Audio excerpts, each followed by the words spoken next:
Hello बच्चों, चलिए प्रश्न को पढ़ते हैं। एंट्रोपी परिवर्तन उस समय क्या होता है जब एक मोल ऑक्सीजन गैस समतापी रूप से प्रसारित होती है तथा उत्क्रमणीय रूप से 300 केल्विन पर 10 लीटर से 100 लीटर तक प्रसारित होती है।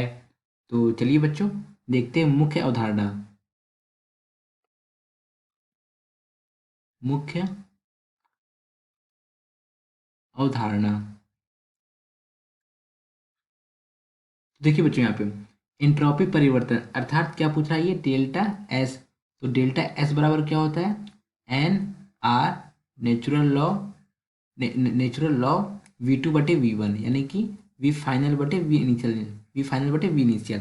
अब देखिए यहाँ पे, अगर हम इसको इसमें लिखना चाहें, डेल्टा एस बराबर क्या लिख सकते हैं, 2.303 N R log log V2/V1। तो अब हम यहाँ पे देखते हैं, मान लिख लेते हैं कौन कौन से मान हमें यहाँ पे दिए गए हैं। देखिए, V1 हमें कितना दिया हुआ है, V1 हमें दिया हुआ है 10 लीटर। V2 कितना दिया हुआ है, 100 लीटर। एन का मान कितना दिया हुआ है, एन का मान दिया हुआ है हमारा यहाँ पे 1 मोल।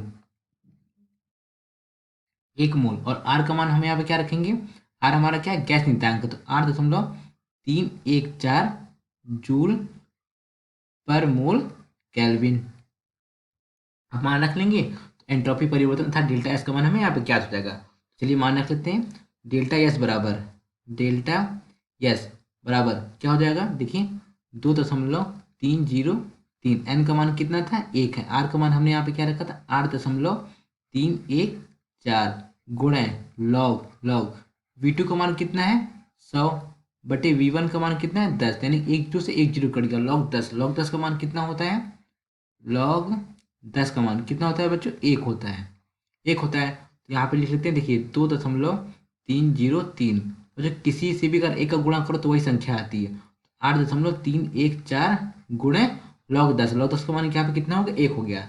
यानी कि जब हम यहाँ पे इन दोनों से गुणा कर देंगे, कितना, 2.303 गुणे 8.314, तो कितना आ जाएगा डेल्टा एस का मान आ जाएगा हमारा 19.14 जूल